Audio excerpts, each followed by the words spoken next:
Hello, everyone, and welcome to Orthodoxy. My name is Andy Schmidt, and I'm here with my co-host, Titus Schmidt. Can you say hello? Hello. And we are back with another episode. We're talking about abortion, something that we didn't do with Titus, something that we didn't do with the other daughter, Elora, who's over there. Or I guess we only have one daughter. We have a son here, and then we have a daughter. Titus, can you say abortion is bad? Say bad. Bad. All right. Well, Titus's theology on abortion is better than 99% of the pastors in Madison, Wisconsin, which is a good segue into this podcast. I'm talking with Sara Patterson from CareNet Pregnancy Center here in Madison, Wisconsin. CareNet is a Christian pregnancy center, helps women figure out, I guess it gives free ultrasounds to women who are thinking about having abortion, and helps them make a better decision. They preach the gospel to these women, and they're a very, very good, very Christian organization here in the Madison, Wisconsin area. They're focused on Dane County, which is where the city of Madison is, and thought this would be an important thing to do right now, especially as certain churches in the area that I know of in Madison, that maybe some of you listeners might know of, are having a hard time figuring out whether or not it's okay to murder a child, whether or not it's okay to have abortions, or whether or not they should say from the pulpit that it's wrong to murder kids, whether they should give their money to organizations like CareNet that are actually helping save babies. There are a lot of churches, there are a lot of pastors in Madison and all over the country that are trying to figure out this very, very complicated and confusing intellectual and moral conundrum. Nobody can figure out what should we do as Christians. Should we support people who want to slaughter children, or should we not support these people?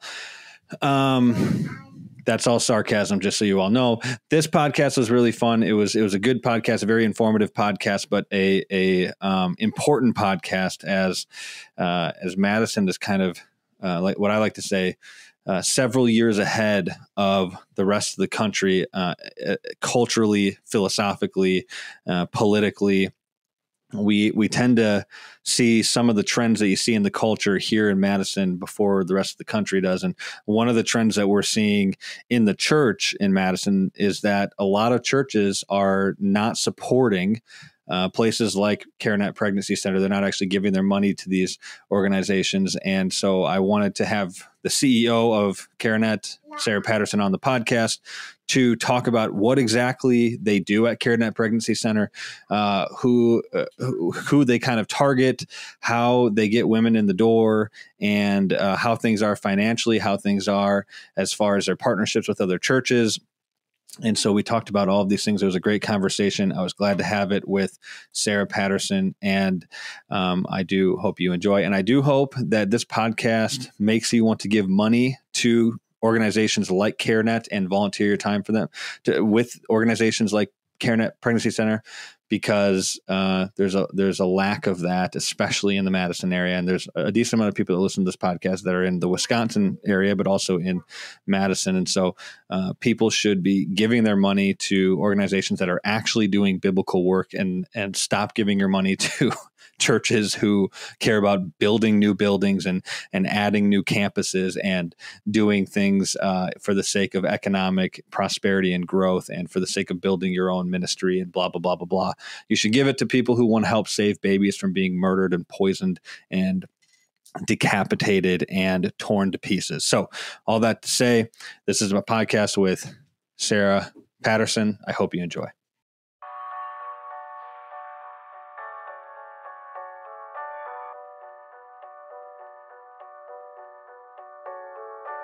All right, so I'm here with Sara Patterson, and we are going to have a conversation kind of about the organization that she's a part of, CareNet, and what she does there, what CareNet is, and how it got started. And this is in some ways, the podcast, historically, we've talked about theological concepts and some political things here and there.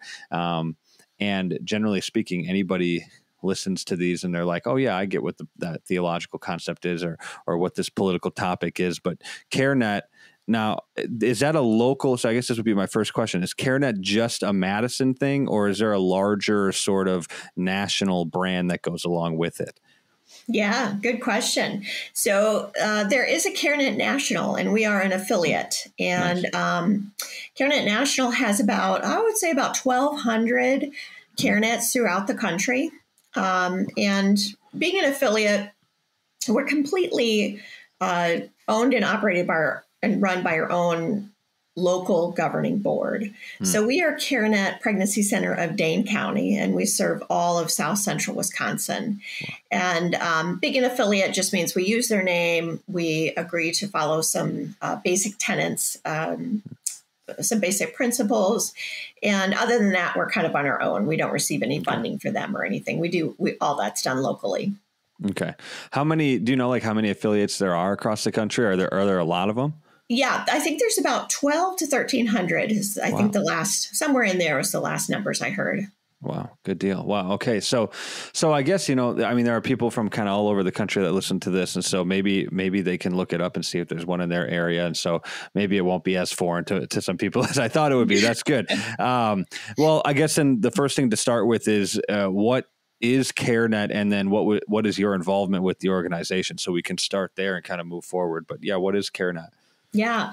So CareNet is a pregnancy center. And what we do is we help women and men who are facing unintended pregnancies. So we kind of consider ourselves kind of on the ground floor, really working one-on-one with women who are in the midst of difficult situations. They didn't intend to get pregnant. It's caught them off guard. There might be circumstances in their life which they may feel are burdensome that might keep them from continuing their pregnancies. And so those are the women that we're trying to reach. We want them to know that there's help and that they're not alone during this, this season in their life. And we want to provide them with the help and resources that they need. Sure. And then what's your involvement in CareNet? So what's your role? Yeah. So right now I'm privileged to serve as the CEO of our local CareNet here in Dane County. And I started about 8 years ago as the fundraiser. I was hired to be the fundraiser. And then I think it was about 4 years ago, our CEO retired and I took over that role. Wow. Okay. So you have all the information. I mean, that's kind of what I'm hearing. So you know all the stuff. I don't have all the information, but I have some of it. Good. Yeah. Well, I guess I'm interested in kind of the history of CareNet. So, I mean, I've known about CareNet for a long time. My mom went there 27 years ago, pregnant at 19. With my brother, she was going to have an abortion, ended up not having an abortion because of the CareNet and the women at CareNet, and heard the gospel, got saved my brother. So I know it's been around for about that long, but I kind of want to know, how did the Dane County CareNet begin, and when was that, and how did that whole thing happen? Yeah, I love to tell that story. Actually, we were formed by a group of 6 women who called themselves the Verona Friends for Life. And they had watched a PTL program talking about these pregnancy centers that were coming up to help women. And they realized that there were several abortion clinics in Madison at the time, but there were no centers that were helping women who wanted to continue their pregnancy or who would offer support for those women to provide them with other options besides abortion. So they formed what was called the Pregnancy Information Center, and they began meeting with women one by one in the basement of a church. They took out ads in the paper that just said pregnant, need help. And people would call and they would help them, providing them with material resources. And from the humble beginnings of those 6 women sitting around their coffee table and deciding that they were going to take action and do something, we're getting ready to celebrate our 40th year. Wow. And we've grown extensively. We now are a fully accredited medical facility that has a bricks and mortar building and a mobile clinic, which goes out to under-resourced area. We opened a maternity home 20 years ago, and God willing, we hope to open a second maternity home in the next year. Wow. Okay. So Wow, that's huge. And are any of those women still involved in CareNet? Absolutely. Several of them are still donors and supporters. And I just met one at another meeting the other day. And she said, Nice. You remember I was one of the first women that started this. Good. Yeah. No, that's great. And I think, it's kind of, it's Madison. I mean, as far as, because abortion conversation in some capacity, it has political implications. And I'm not necessarily talking about like election implications. That's true too, but more like politics is how human beings interact with each other. And Madison tends to be a very progressive city. And so Madison, being a progressive city, is very much pro-abortion in a lot of ways. My whole life, Madison has just been kind of like they say, the Portland of the Midwest. We're kind of this very progressive city in the middle of the Midwest. And so I can imagine it took a lot of courage for those women to decide that they're going to do something that's totally countercultural in Madison. Have you guys noticed through the history of CareNet, has there been a lot of pushback from the city in general, even just the culture in the city and maybe even politically? I'm interested in hearing about that.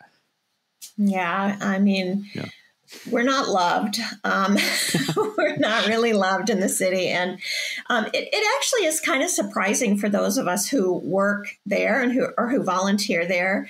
It's kind of a mystery to us, because if you understood really what we do and what we're about, there really should be no objection. Even if you are a pro-choice person, there should be no objection to you wanting to help women who want to continue their pregnancy, or who just want a safe place to talk about it. And that's what we do in our clinic. We provide women with, they're getting a lot of pressure. First off, women get a lot of pressure to abort. They often are told by their friends and their family or their partner that, that's the best choice, that's the best option, it's an easy solution. But the woman herself is weighing that option. And I think that as a woman, as a mother, as somebody who's given birth and who I consider myself very blessed to be able to be able to bear children. That's a blessing that God's blessed women with. And I think that every woman innately understands that there's a heaviness about this decision, because otherwise it wouldn't be a difficult decision, right?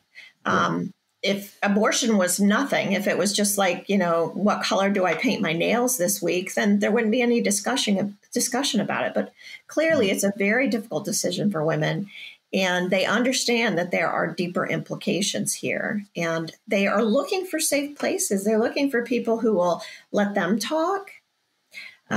There's a lot of voices. We see women who tell us that everybody is telling them what to do, and nobody is really listening to them and hearing how they're feeling about this decision or what they're going through.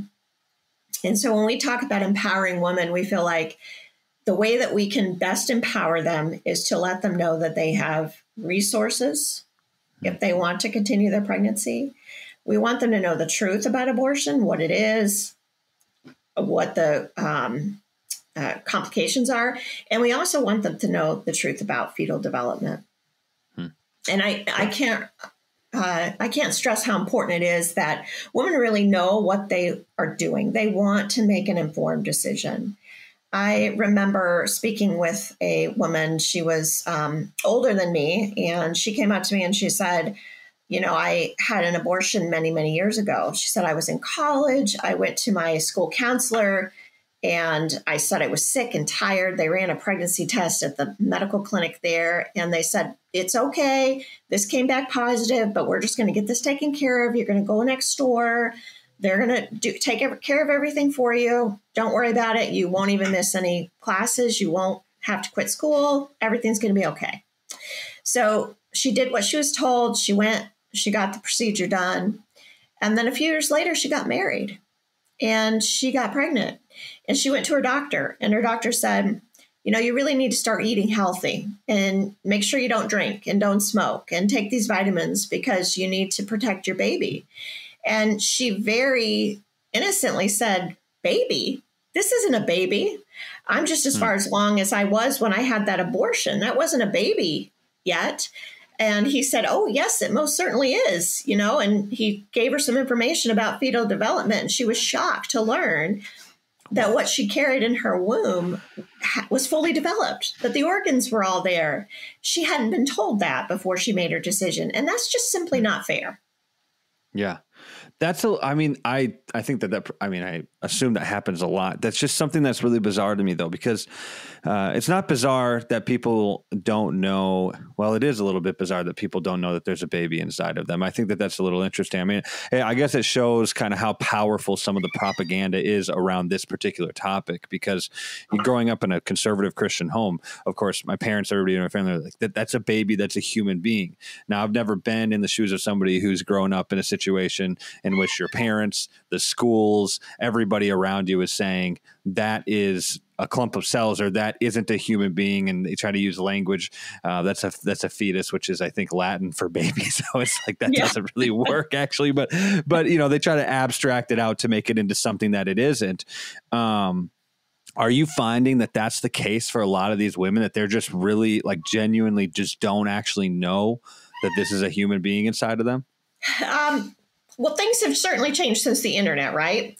Because our kids can Google anything and see what's going on. But many of them don't. They don't want to. And that's why pregnancy centers like ours, we offer ultrasounds, and we give them an opportunity to actually see exactly what's in their womb. And the phrases that some people just want to hang on to the phrases that they've heard. It's healthcare, it's reproductive freedom. None of that really speaks to what is actually happening. And being able to see that ultrasound really does inform a lot of women about what's going on. Now, sometimes I hear on the news people say, well, 90% of women that see an ultrasound choose life. I don't believe those. We don't see those numbers in the real life in our clinic.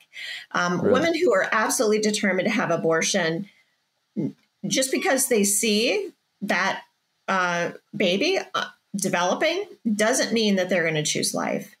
But for us as Christians and as people who I personally believe in the sanctity of human life. So for me, I've done my job. I've provided them with accurate information. And just like God gives us free will to sin, to follow him, women have free will to choose what they're going to do. But we've done our part. We've provided them with accurate information. We've shown them the baby, and we've told them that there is help. We'll help you if you need to. But there are many women who simply feel that the pressures are just too great. So what exactly does that look like? So a woman calls, or let's say she comes into the clinic and she's, just found out that she's pregnant, and she's trying to kind of figure out what she wants to do. I assume that most of these women are leaning in the direction of, I'm going to have an abortion, but you're giving out you do free ultrasounds, right? So maybe they're walking in to get an ultrasound. Is that generally how it goes? And then from that point on, kind of what do you do? What's the procedure?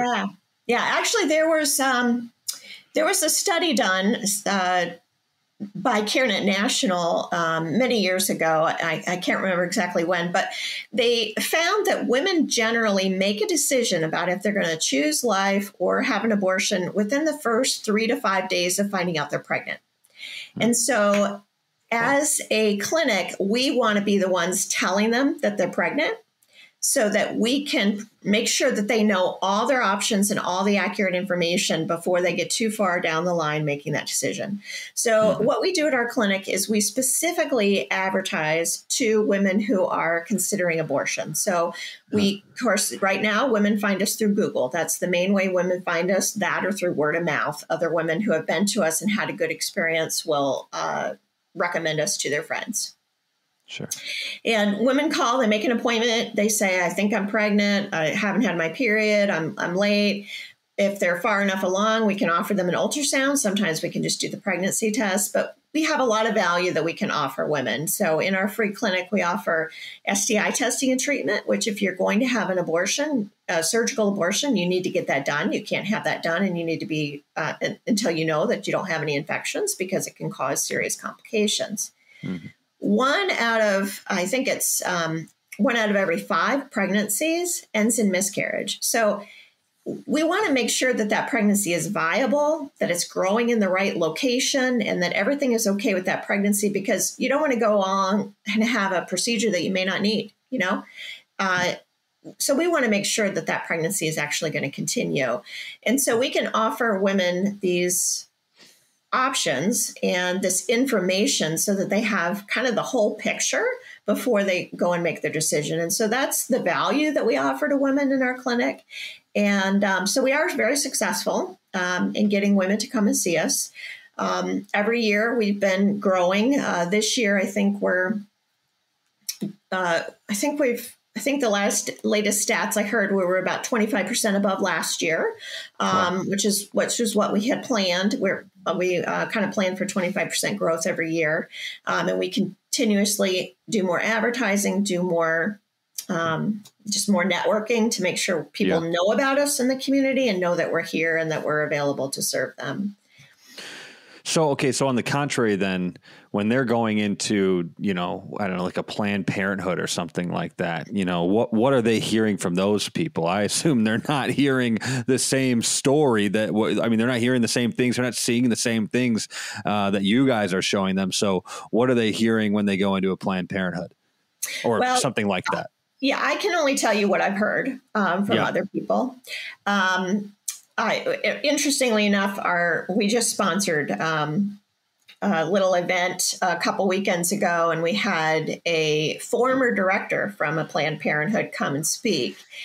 And she shared that at her Planned Parenthood, she didn't work in Wisconsin, but at her Planned Parenthood, some of the language they would use was, the state requires us to perform an ultrasound before your abortion. And we are required to offer you the chance to see it. But we highly recommend you do not look because it's very traumatizing. And so, of course, what do they say? No, I don't want to see it. Who wants to be traumatized? You've just been told that this is going to be traumatizing for you. So they're going to respond, no. I can't say for sure that goes on in every Planned Parenthood. I'm not in Planned Parenthood. I don't work in that sphere. But that was interesting. I wouldn't doubt that at all. I mean, I think that a lot of these people are willing to say and do what it takes. I'm reading a book right now. I think we talked about it before this podcast at one point, The Story of Abortion in America.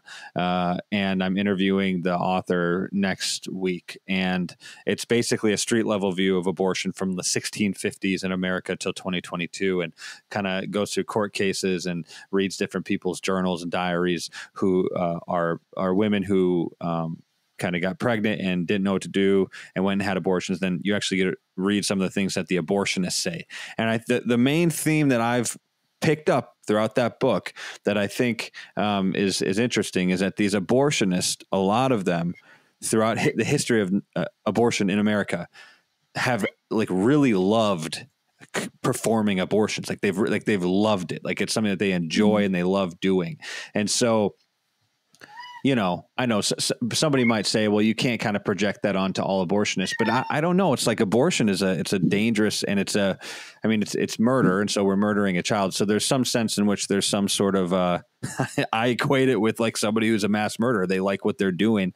Now, I don't know if you like using that sort of language, but I usually go and take some of the more intense language, but it wouldn't surprise me if most of those, Planned Parenthoods and these abortionists are kind of using that sort of traumatizing language to manipulate people out of doing it, because that's kind of their whole job. If you don't have people going in and getting abortions, they're not going to have work.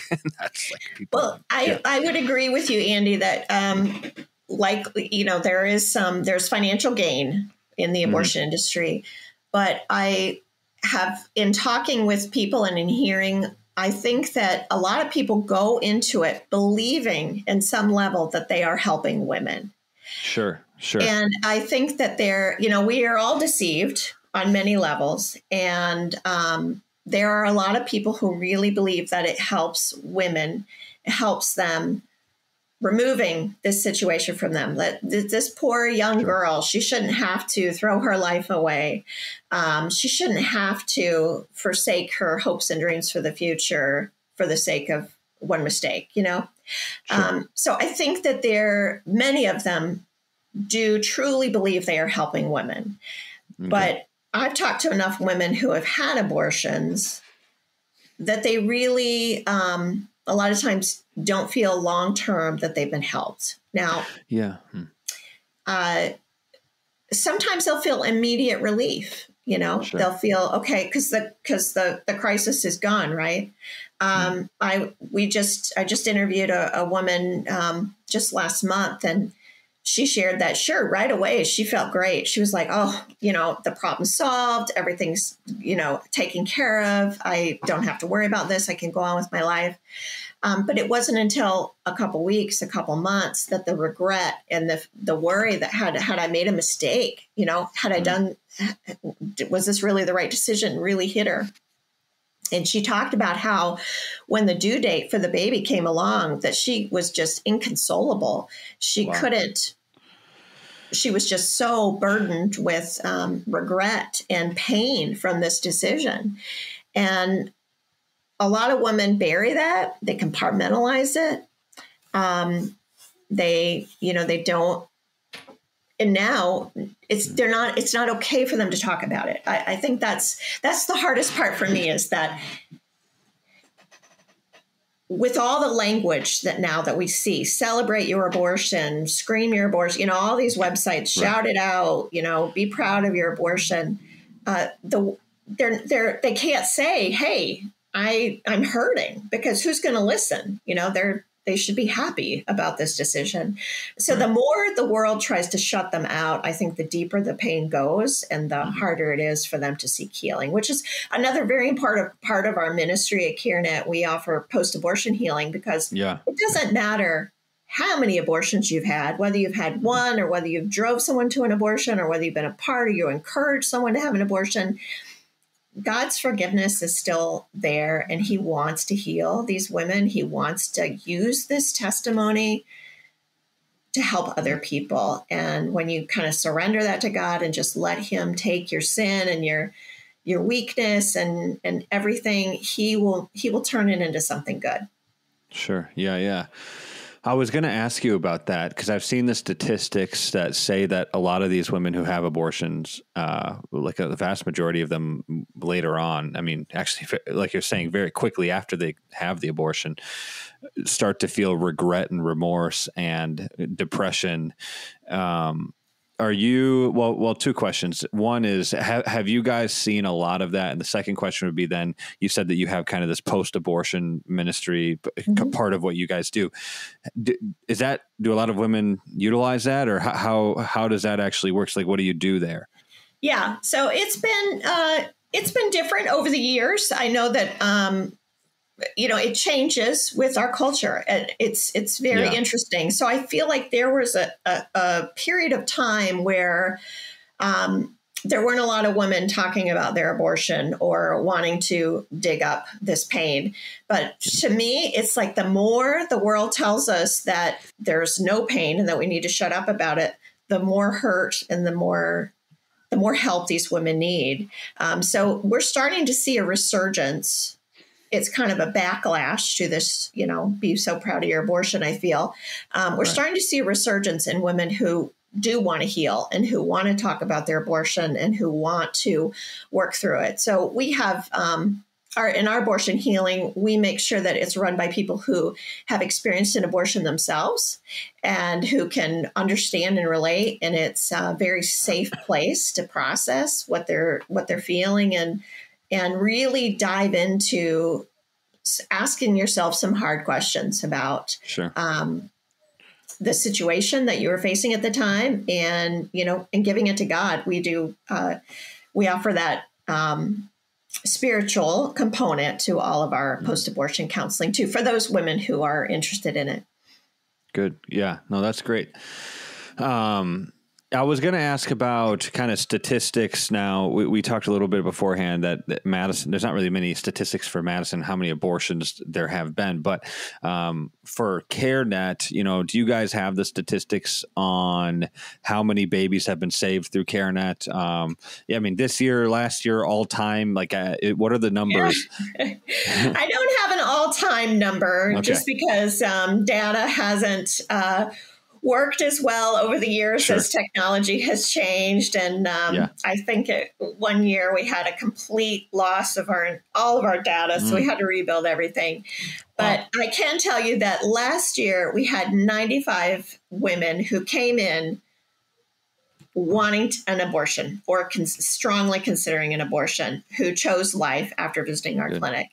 And this year, so far, I think we have, the year's not over, and we're hitting about the same percentage of women who are making choices for life. So we're hoping this year, our goal was to see 105 that made life choices. So I'm hoping that we'll meet that goal by the end of the year. The last time I heard numbers, which I think was in September, I think we were up to 68 life choices so far this year. So that's really exciting. That's 68 women who came in believing that abortion was their best option or their only option. And by learning about the resources, finding out that there was help, they were able to find a way to move forward. And really, when a woman is considering abortion, it's usually because she's afraid. She's very afraid that her life is over, that she doesn't have the ability to, that her life is just going to be very difficult, maybe as a single mom. And when you're able to, kind of bring those supports that help them and help them to see that they can find a way forward, that's just such a joy to be a part of. Yeah, no, that's great. That's amazing. I was going to ask just about sort of what other, if there are any other organizations in the Madison area or in the Dane County area that are doing the same thing, or that, because the only one that I've ever heard of is CareNet. Now, are there any other ones? Yes, there is one other women's clinic that is a medical clinic similar to ours. They moved into town I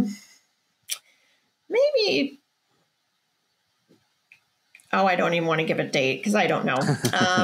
But they're newer than us. But yes, they also see women. And in fact, that's one of the reasons why our mobile clinic goes to under-resourced areas, because we do have 2 clinics on the east side of Madison, but there isn't any resources on the west side or in Verona or in those surrounding areas. And so that's why we decided to take our mobile clinic out to those areas so that women would have access everywhere, not just on one side of Madison. Because if you live in Madison, if you live on the west side, you don't go to the east side. You live on the east side, you don't go to the west side.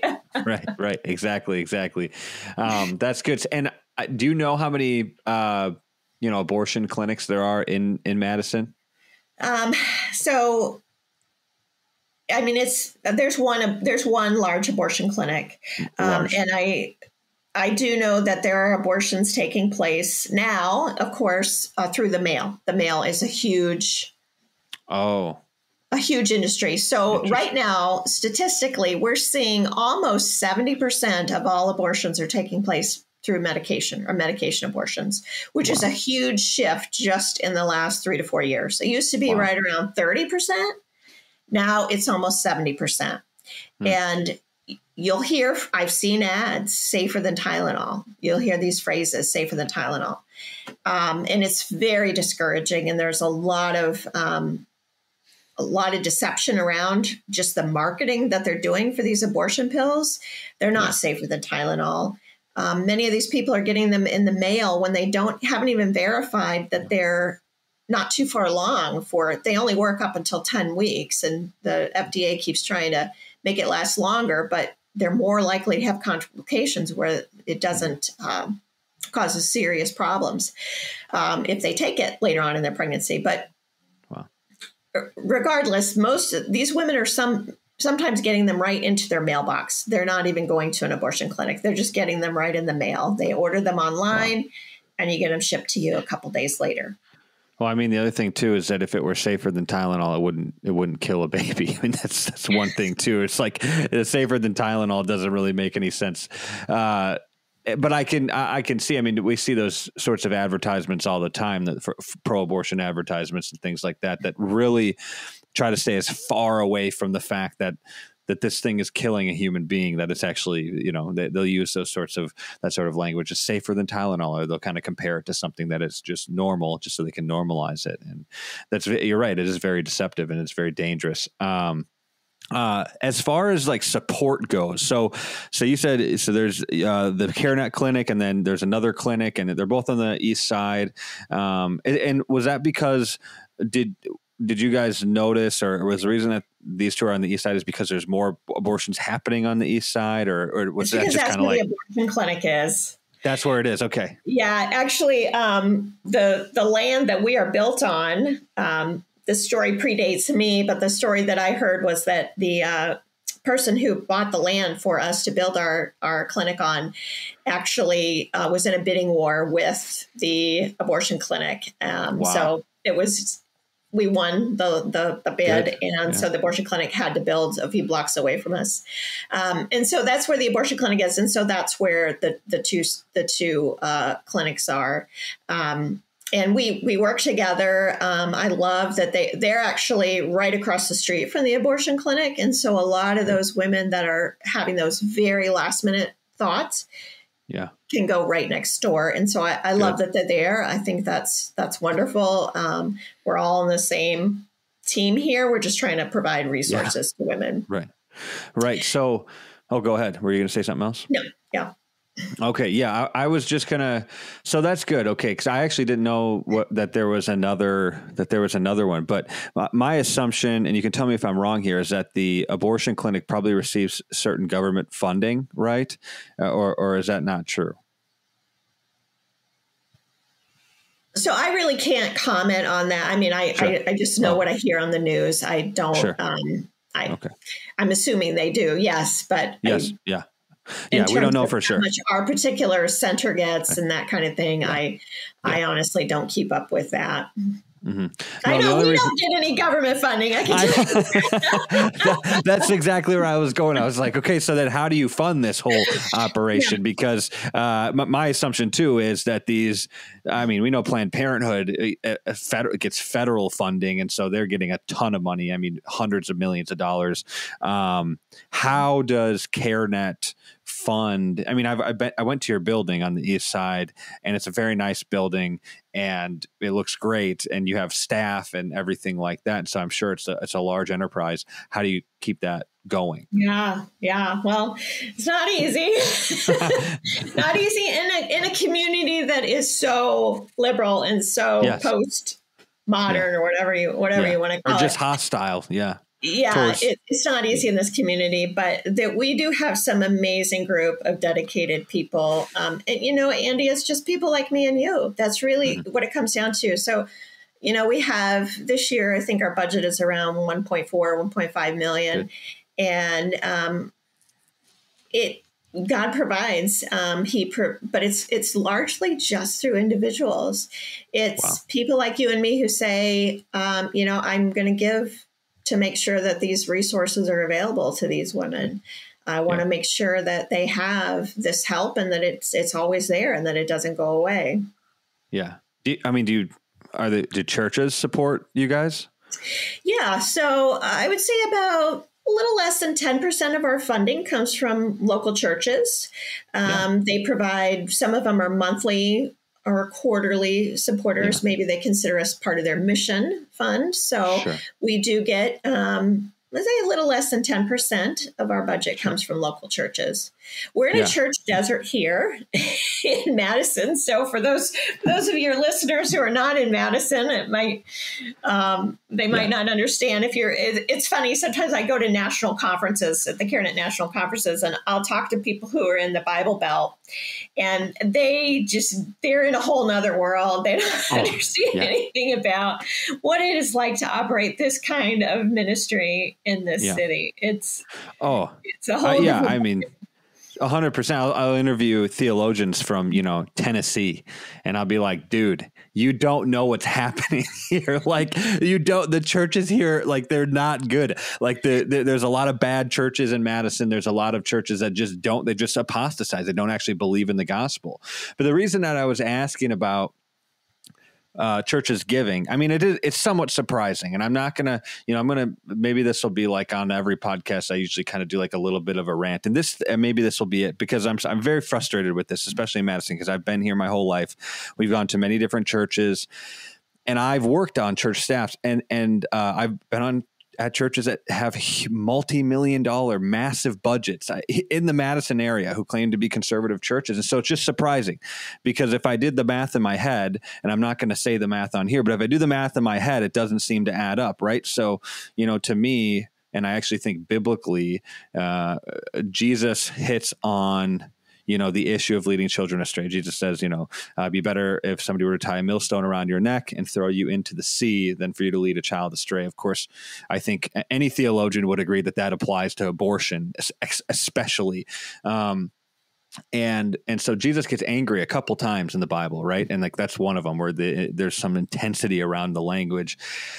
And yet, I don't see that at all in Madison among the churches, the pastors, the people that I know, and I know a lot of them, and I have interviewed a lot of them, but there's not the intensity, there's not the anger around this injustice that I think that Jesus would have himself. And I'm just surprised. $1.4 million, great budget. Like you guys are doing a lot of good things, but to me, I know the budgets that should be like, you guys should be having a lot more opportunity to expand.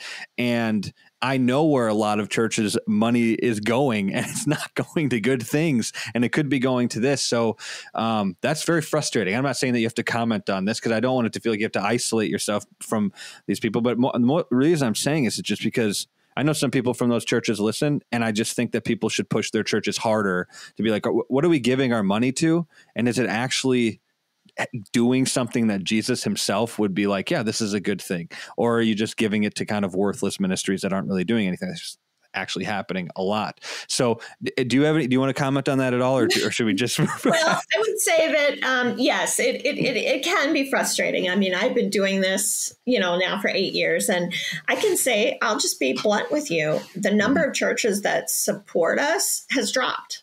Wow. In the 8 years. And, I do think that it probably has something to do with the political environment since Roe v. Wade was overturned. I think that was, I did expect that more churches would be more invested in the pro-life after that happened.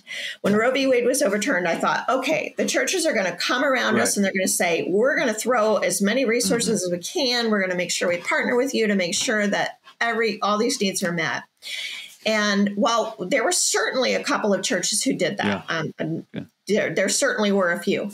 But the number that pulled away completely was higher than the number that came around us. And that was kind of surprising for me and sad, because it does feel like, it's hard to be a Christian in Madison, I know. And I imagine that, Pat, I want to speak for pastors. I know that some of them have hard burdens trying to figure out how they're going to get people in the door and how they're going to keep the people in those seats happy. But to me, I grew up a little differently. I grew up believing that, you just share the truth from the pulpit. And we're not here to try and worry so much about this seeker mentality, which I think is something that our culture has kind of changed, that our churches have to be seeker friendly. And again, I'm getting into areas that are not my expertise. I'm just sharing what seems from my observation that some churches it appears that they're more worried about keeping visitors happy and then really growing disciples for Christ. And when we start to get to the point where, we're come as you are. Come as you are. We're going to love you just where you are. But God doesn't leave you there. It's just the same mentality we have in our maternity home. Come as you are, but we're not going to leave you there. We love you too much, So we want to disciple people and get them to understand that God's view is not our view, and that we're going to grow deeper and deeper and get more aligned with his viewpoint as we become mature Christians. So that should be the role of the church, is to disciple people. And talk about all these hard issues. No, I was just going to say you're a better theologian than most of the pastors that I know in the Madison area, because you said you're getting into area of expertise, but that's not your area of expertise. But it sounds to me like you said you grew up and what you knew is you just preach the truth. That's just kind of what you do. You tell the truth and you let God do the rest of the work. You don't try to change the truth to make people happy. Actually, that's just, it sounds like you just grew up as a Christian, like reading the Bible, because that's what it says to do. And that's what we should be doing. But man, it has this whole seeker-friendly sort of utilitarian, say whatever we need to say to get people in the door mentality has totally plagued the church. And I think it is anti-biblical. That's not the biblical approach to the local church. The local church is for equipping the saints to go out and do good works, to actually go out and do the evangelism. You don't invite people into the church to do evangelism. That's not the function. That's not the theological function of the church. And so I actually think that what you said was spot on. I couldn't find any theological holes in it. I think that I've talked to pastors who believe the opposite. And I think that their entire theological perspective relating to church structure is 100% anti-biblical. And I just don't, I've never found anything. I've studied the Bible. I've talked to theologians all over the world, some of the best ones, and none of them say that. They all agree with you. So you are an expert on this. I'm just trying to say that you're an expert. That actually makes sense. And it is sad that more churches aren't doing anything about it in Madison, because I think it could also be a massive or a major testament, to the rest of the country in some ways. If you can do an amazing work in Madison, I mean, really in anything Christian in Madison, like if you could do anything in Madison, like you could do it anywhere else almost, there's just a couple of places in the country, Portland, places in California, New York, where you say, all right, if it can happen there, then it can kind of happen anywhere. And I think Madison is one of those places. And we have an opportunity to say, hey, look what God can do. He can change this city. He can change any city. But I think a lot of churches, God is too small for that. And they don't actually believe that God can change things. And so they have to divine. And Andy, maybe they don't know where to start, and maybe. That's one of the things that one of the messaging we try and share with churches is that we'll come alongside you. Let us come and talk about this issue. Yeah. We understand. So first of all, you got to understand that 1 out of 5 women in the church has had an abortion. So So pastors have to be sensitive to that. But not talking about it, CareNet National did a study which showed that 1 out of 3 women go straight from the pew to the abortion clinic. So they're sitting in church within a month of their abortion. And how things would change if they were in a church where they were told, hey, this is something we talk about. This isn't something you have to hide, because we're going to be open about this. We're going to talk about this. And I've seen a change in this with pornography even. Oh, yeah. Pornography used to be a big, huge secret in the church. And now you hear more churches talking about it and saying, hey, let's talk about this issue. Let's address it head on. And then you have people willing to come forward and saying, I need help. I need repentance. I need help with this. And I believe the same thing could happen with sex outside of marriage, unplanned pregnancy. The pregnancy isn't the sin. The sin was already done, and there's no difference between, and that's what's difficult for pregnant women, because she's sitting there in this church service and everyone can see her sin, but nobody can see the sin of the person next to her and may have been watching pornography that morning or, may have had sex, if it's a man, he may have had sex the night before to somebody that wasn't his wife. Yeah. And, there's no evidence of that, so right. It is difficult for those women. They feel a lot of shame. They feel a lot of guilt. But I think if we just started talking about it in our youth groups and in our young adult groups and in our church from the pulpit, then this would be something where women would feel comfortable to say, I'm in trouble. I need help. I need, this has happened. It's done. Help me move forward in a way that honors God. Right. No, that's good. And I think, it's interesting too, that we talk about kind of church methods and ways in which pastors think that the church should function. A lot of these churches, I think, are focused on integration. How do I integrate with the culture? And, I don't think that integration works, and that's a whole different conversation. But the thing that's interesting to me is that usually if you want to kind of go after the culture, if you want to kind of talk to the culture, I guess the way Jesus did that was by addressing the issues that the culture loved more than anything else. And I don't think I know of a single issue in any culture in the history of mankind that is worse than the abortion issue in America over the past 60 years. I mean, the statistics are wild. It's 3,000 babies a day are murdered, and it's 70 million over the last 60 years. That's no other war, no other regime has ever done anything even close to that. And that's on the low end too.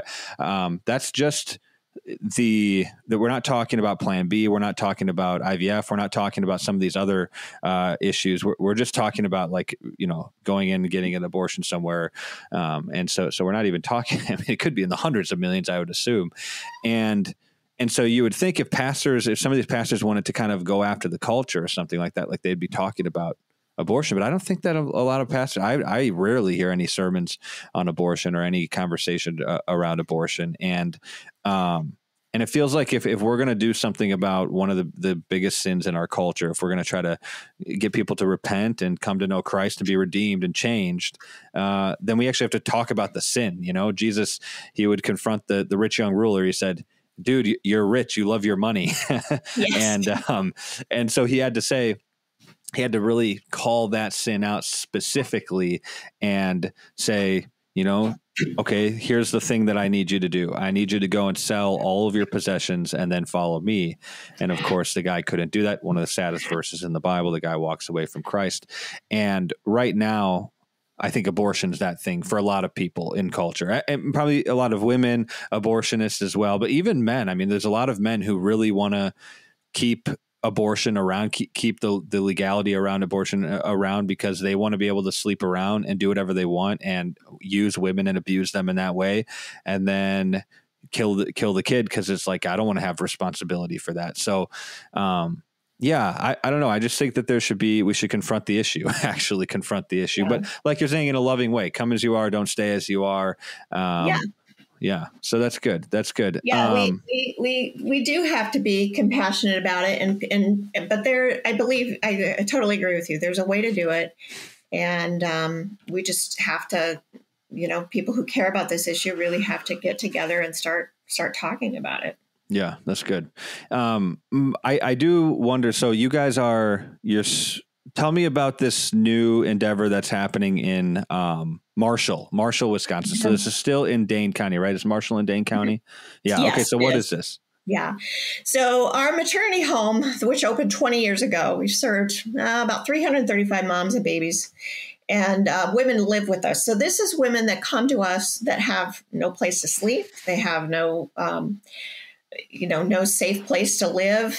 They might be living in their cars or in an abusive situation, in shelters. Some of them might be doubling up. They don't have access to medical care a lot of times because they don't have ways to get to their doctor's appointments. They need intensive help. And so we have our maternity home where they can live completely free of charge. We have a parent coach. We have a case manager. We have a whole program that really wraps around them and provides them with tools and resources that they're going to need in order to get themselves to a place where they can thrive.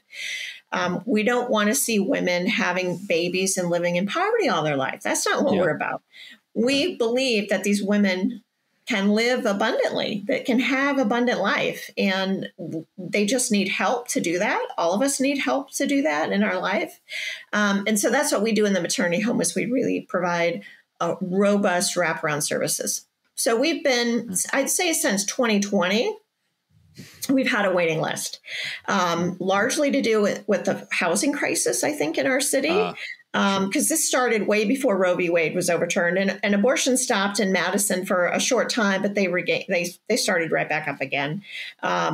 So it wasn't that women didn't have access, and Illinois was just a short drive away. So they still had access to abortion, again, like we talked about, the pills coming in the door. But what really has been critical has been the housing crisis here in Madison, and how affordable housing is just not available.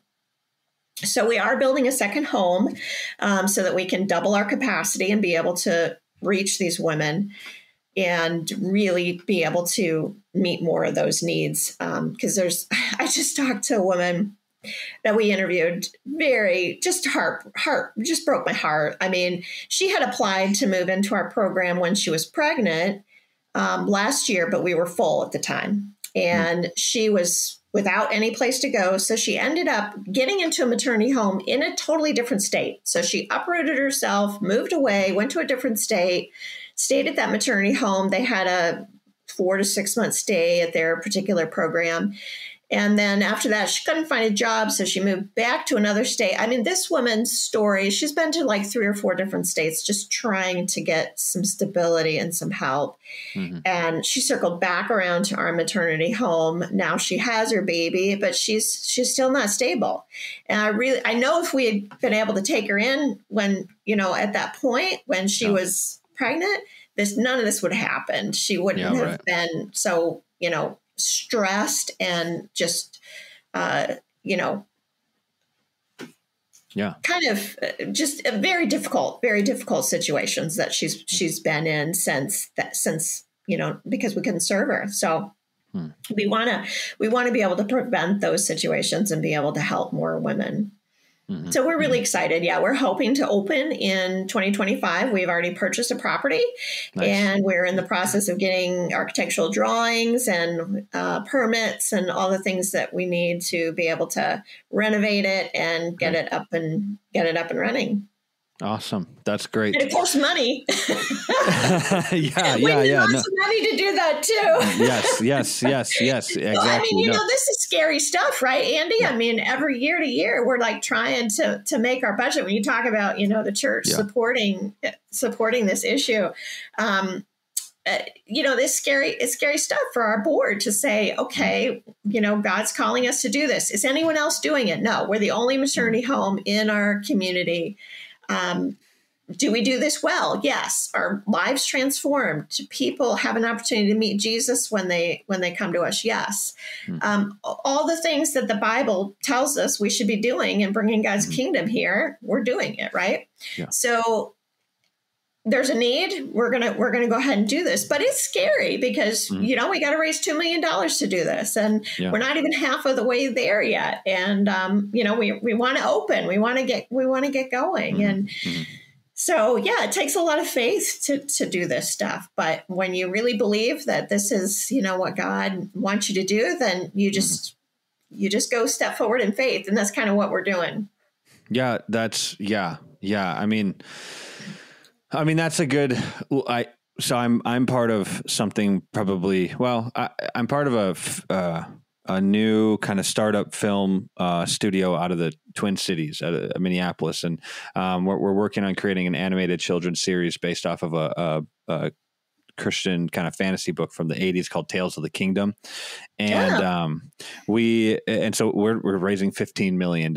And one of the things that we really believe in is that story kind of shapes culture. And right now the stories that we're telling in culture are just, they're shaping the culture in a very negative way. And so, you look at C.S. Lewis and Tolkien and Narnia, and I mean, those books have changed the world in a lot of ways, changed many people's lives. And so Christians need to be better at telling stories.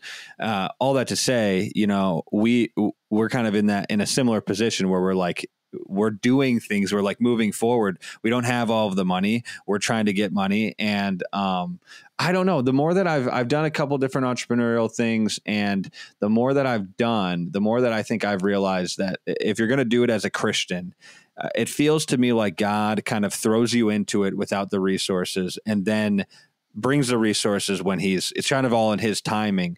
And so then to say like, we didn't do it ourselves, like God was there, he was a part of it. But I think part of being a Christian is being a risk taker. And it seems like, I'm glad that your board it actually is being a Christian, is being a risk taker. If you look at the 12 disciples, Jesus just calls them out of their life to follow him. And they're like, okay, yeah, we'll do it. It's like, that needs to be our attitude for things. But I'm glad that your board has just been like, let's just kind of go after this. And then, if this is what God wants, then he'll provide what we need. And that's it's a scary thing, but I think that's the type of faith that the Christian church needs. I mean, I know too many Christians who are like, we need to have all of the money, all the little things in a row before we even start doing anything. And I don't think that's a good way of doing things. I think if God like puts something on your heart, and if he says, you got to go do this thing right now, I don't think you sit there and be like, all right, God, well, we need 2 million and we need to and he'll be like, no, I told you to do it now. I'll provide all of that later. I'll provide it when I want to, but do that, start to do something now. So anyway, it's encouraging to hear that there are people in Madison. I rarely come across people in Madison who are thinking, Christians in Madison who are thinking with faith in mind, the idea that, well, we're just going to do this. We're going to start this thing because we think that this is what God wants us to do. And then, we'll worry about the money and the stuff later. Usually it works out well. I mean, in the Bible, it worked out well for a lot of people did things, they started without really knowing what was going to happen. And then it went well. So that's a good thing. And it's encouraging to hear, and people should give money to that for the future. So I want to look forward a little bit and think about what the goals are for CareNet in Dane County, in Madison, because of course I can think of some. I'm just like, there should be 100 CareNet pregnancy centers. They should be everywhere, all over Dane County. And so maybe that should be like one goal. But what are your guys' goals? What's your goal for CareNet for the future here? Yeah, well, definitely. That's our mobile clinic is a beautiful ministry that actually is able to bring all of our clinic resources out into under-resourced areas. And nice. So expanding into these areas, we're in Janesville. We want to expand our presence there in Janesville and the Dells and Fitchburg and these surrounding areas that maybe don't have as much access. We want to make sure that transportation is not a barrier to women getting help. Yeah. When it comes to the maternity home, if we need to build 2 or 3, then we'll build 2 or 3. We'll build as many as it takes. We need to make sure that these women have the tools that they need to thrive, because there's nothing worse than, you talked about God. The little children, you brought up the scripture about the little children and how angry God got. But time and time again, he talks about the widows and the orphan. And in today's society, the widows and the orphans are these women who are abandoned. Yes. So there may not be a true widow, but they've been abandoned by society and by their partners. They really have. So they are like modern day widows, and their children are orphans. They're fatherless. And so coming around these widows and orphans is key. And it's something that God clearly commands us to do. So there should be no question about whether or not this is something we should do. We should just all, as Christians, this should be something that we care about, making sure that this happens. So growing our presence out in the communities is definitely something we want to do. We want to reach more women. We want to make sure that they know the truth and the resources, and continuing to grow, and we'll continue to evaluate what needs are out there. So that's kind of, it's basically just growing. It's not staying the same. In fact, I think we mentioned we're getting ready to have our annual fundraiser, and part of the talk I'm going to be giving is how we have to keep growing, because we can't just stop. We can't just stop and say, well, this is enough. We're just going to serve. Maybe there are some ministries that can do that. We're going to serve 10 kids, or we're going to serve 10 families. We can't do that. Our mission is too critical, and lives are really at stake, because if a woman doesn't feel that she has support and that somebody cares for her, then we don't have any hope of saving her baby. Yeah. So it starts with loving that mom and loving that woman right where she's at, and providing her with the support that she needs. And so that's what we're all about. That's what we want to do. Yeah. Your point about the poor, the widow, the orphan, that is a huge point. And I think somewhere in the book of James, and I'll fact check myself later, but somewhere in the book of James, it says, basically says, if you don't take care of the poor, if you don't take care of the widow and the orphan, you're not a Christian. This is pure and undefiled religion, that we care for the poor and the widow and do not let the world corrupt us. I have a pic. I have that sign hanging on my wall. Good. Okay. So it's like, it's so obvious. So I look at, I'm going to go off on budgets again, because I think churches, like, seriously, one of the points of, you read Acts 2, and Acts 2, at the end of Acts 2, you kind of have the believers form a community, and you kind of get a glimpse into kind of the first church community that you see in the New Testament. And in some ways, that's sort of an ideal picture of what the church could become if we follow the biblical commands and do what the Bible tells us. And it's like, they're taking care of the poor. They're giving what they have to other people. They're not abstracting that responsibility out to the government or anything like that. They're like doing it themselves. And I don't know how, I don't know to say it. If your church isn't giving a massive portion of money to helping the poor and the widow, and like these women who are, they get pregnant and they choose to have the baby, which is an honorable and good thing, because the entire world is telling them, no, go murder that kid. And they say, no, I'm not going to do it. Okay. And then they have the kid, but then they don't have resources. Or like you're saying, there's this woman who went from state to state because we didn't have the resources. It's like, actually, that's to me, and I guess biblically, I think that's going to fall back on the churches. I think when judgment time comes, I think these churches who are incredibly wealthy, like there's a lot of them that I'm thinking of in Madison right now that are very wealthy, have a lot of money, who aren't giving their money and resources to help these women and to help the poor and to help these children. They're going to be judged harshly. Like, and I don't actually even want to know what's going to happen to it, because I think it's a, biblically speaking, it's like you don't negotiate that. That's not like, it's non-negotiable. You don't say, well, yeah, we didn't give to the poor, but we we had a really good youth group. It's like, that doesn't, it's like, no, God's not going to care. Okay. He's not going to care about that, because he said what he demands of us, and we need to abide by his word. And so, yeah. Okay. That's good. There's one final question that I have, about, people listening to this podcast. Let's say some of them are in Madison, or even just across the country or all over the place. People are saying, okay, abortion is obviously a massive problem, and I'm a Christian. I have a responsibility to do something about this. What do I do? And I would ask you two questions. One is, what do I do if you're a woman and you want to help with abortion? If you're a man, I know there's probably a difference. You probably don't just let like men partake in some of the care and stuff like that. So what can men do? What can women do? Yeah. So for sure, anyone who's listening and is in Madison and wants to get involved in this cause, we have a role for you. Mm-hmm. We are always looking for volunteers to work in our clinic and in our maternity home. In fact, we have and we're looking for staff. We're looking for quality people who want to work in this ministry field, feel called to work in ministry. We have a very hard time hiring in Madison, Andy, believe it or not. Shocker. Yeah. Who would have thought, yeah. We can advertise for an open position for months or years and not get anybody qualified who aligns with our beliefs, or who has, because it takes a lot to say, hey, I work at a pro-life ministry. Right. I work at a place where they support life unashamedly, and they do whatever it takes to help women.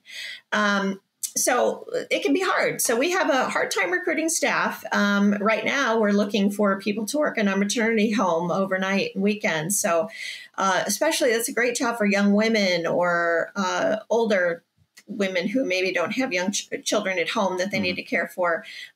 Any children of any age, or couples. Couples can do this together. So that is something a husband and wife can do together. They can come and do overnight. And we love to have couples because they actually model healthy relationships. So we have several couples that come and do overnights, and having men in the house is just wonderful. We never have a man alone with a woman. So it's always with a woman, their wife there. But it's just wonderful to have the babies that live with us see positive male role models. So there is definitely a role for couples. And then, of course, men, we also have lots of opportunities to serve on committees behind the scenes.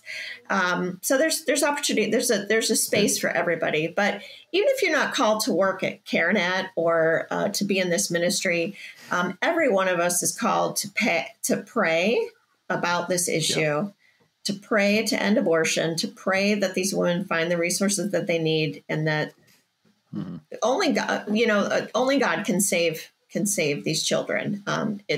We present them with the truth. God is the one that changes hearts and minds. And but we need people on their knees praying that God will change the hearts and minds of these women, that he will remove the scales from their eyes so that they can see the truth and so that they can hear the truth that's presented to them. So prayer is integral, and anyone can pray. And of course, financial support, as we've talked about, is very important. And yes, we'll take money from anyone in the country. You don't have to live in Madison. There you go. Yeah. Good. So if you're out there and you're in the middle of the Bible Belt and your pregnancy center is fully funded, feel free to visit CareNetDane.org and donate some money here to our Madison location. Yeah. But there's definitely a space for everyone. And go to your church. So you mentioned this briefly earlier, and I want to reiterate that. Yes, go to your church and say, hey, are we in the pro-life space? What are we doing to help women who are facing an unplanned pregnancy? What are we doing in our church? I think that's a great thing for people in the church because, I can cold call the pastor and say, hey, I think you ought to be supporting CareNet and walking alongside us. But you're in that church. You're a member, you're tithing, you go to that pastor and you say, hey, what are we doing in this space? And have a conversation. I've had donors that have come to me and said they've had conversations with their pastor and they've left the church over it because they've learned from their pastor that they're not interested in this sector. And so they never knew that. They didn't know that their pastors weren't interested in this. And so they've walked away and found another church that more aligns with their, how they're feeling about what we should be doing in our community. So those are important conversations to have at the church level for sure. Yeah. If you want to be strategic about it, well, I guess what I would do is I would go figure out, look through the ministries at your church and, I find the one that was the least biblically sound, the one that had the least biblical reasoning, or maybe two or three. And I just bring them to the pastor and be like, okay, so why are we supporting these and not supporting this? And then, bring a list of like 500 Bible verses that says that we need to take care of the poor because there's probably 500 of them. And be like, here's the biblical evidence for what I'm saying. And here's what you're supporting. And I actually think, that's interesting that you say people have gone to their pastor and said, hey, we should support this. And then they leave the church because they realize, oh, we're not interested in what God wants us to do. And that, I think people should do that. I think you'd be very surprised at how many churches are actually not very interested in the Madison area. Now, that's not to get discouraging. I think that what can happen is if people go and do that and if enough people from enough churches recognize that this is a problem, then you can start to kind of talk about it and bring awareness to this issue and plant new churches and kind of build a movement out of that. But I think, I've noticed through my lifetime that Madison in a lot of ways is spiritually bankrupt. Not always. There's a lot of good things like CareNet happening. There's a couple of good things happening in Madison related to Christianity, but it just feels like a kind of a dead place for Christianity. You said it's a desert. But the only way that you're going to kind of bring that to life, I think back to the Bible passage in the Old Testament, I think it's Elijah, and God says to Elijah to speak the prophecy that he gives him onto the dead bones. And of course, that's we can kind of, if we want to do a little typology theology there, we can say that's kind of like a type of evangelism, right? You speak what God gives you to speak to dead bones, and then it brings it to life. And I think that the only way, though, that this is going to change in Madison is if people actually start like using their mouths and talking and speaking and saying these things to people, and not being passive, not being cowardly, not being afraid to go talk to your pastor, to the people in your small group, and being like, hey, we need to do something about this. So yeah, I mean, that's great. Are there any final kind of parting words that you want to say? Any words of encouragement to people, or anything that you want to say before we hop off? Well, I would just say that we are making a difference when you meet with these women one-on-one and you have an opportunity to really love them and let them know that they're loved and that they're cared for and that they can have a future and a hope. It really does change the trajectory. And when you think about the babies, the babies that are born, those are entire generations. That's an entire family line that's been preserved. And only God knows what is what is in that package and what's going to happen from that family line. Just like, your testimony and your mom's testimony. And I had my own unplanned pregnancy at 17. Wow. And so these are just generations that are going to continue because people prayed, because people gave, and people reached out and offered help for women. And so that's what we have to do, just one-on-one. If we just save, just one, if we just look at it as just saving one person at a time from the heartache of abortion, then it's worth it. It's worth it. Yeah, there's that movie with Andrew Garfield. I think it's called Hacksaw Ridge. Have you seen that? It's a World War II movie. Yeah. It's an amazing movie, and it's about this soldier, and I think World War II or World War I, who was Catholic or Christian or something. He didn't believe that he should use guns in the war. And so he kind of had, but he still wanted to be a part of the effort, and he wanted to be in the army, but he didn't want to use a gun. Hopefully I'm not convoluting multiple movies here. I think this is exactly what this one is, but he didn't want to use guns. And so he doesn't. And him and the guys that he's fighting with, they kind of get into this battle, and it's kind of a bloody catastrophe. And he just keeps going back to save one more person. He's kind of a medic, and he goes back to save one more. And he says, and every time he saves one person, he's risking his life because he could get shot and killed, and everybody else is gone. And there's a lot of his friends who are like half their body is decapitated, but they're not decapitated. Half their body is severed from the rest of their body, and they're screaming. So he's going to save them. And then when he gets back, after he drags one back to safety, he prays like, Lord, one more, Lord, one more. He does this all night long. It's a true story. Like just tons and tons of men. He's just dragging them to safety. And I think like if that's the abort. I mean, that should be the cause, that should be what we're doing. And he just says, Lord, help me save one more. And then he goes and gets another one, and he prays, Lord, help me save one more. And at the end of the movie, after the credits, there's interviews with the World War II vets that he saved. And, some of these people thought he was a little bit crazy for wanting to be a part of the war, but not wanting to use a gun. And after they saved him, these guys, they're being interviewed years and years later. They're all old men now. And they're like, the one thing that they said is, it's amazing. They're like, look, you don't ever mess with somebody's convictions. He's like, this guy had convictions. He wanted to do the right things. You don't ever mess with their convictions. Like, he saved our life because of his conviction. And that could be the testimony of people in Madison. Like, it could be the testimony of the Church of Madison. We just have to develop that conviction. A lot of us need to develop that conviction because it's a part of the Christian life, and it's a part of the Christian doctrine. And so all that to say, that's what I thought of as you're saying, we need to pray and one person. It's like, pray one more person and then go out and do the next thing to make that happen. Sarah, Amen. Thanks for, that's beautiful. Yeah, it is. Go watch that movie. It's an amazing movie. Thanks for doing this podcast. This is great. Hopefully we could do more in the future and continue to talk about this, because this needs to be something that people are just consistently hearing about. So thank you so much. Well, thank you for having me. It's been quite a joy. My first podcast. So there we go. Awesome. Love it.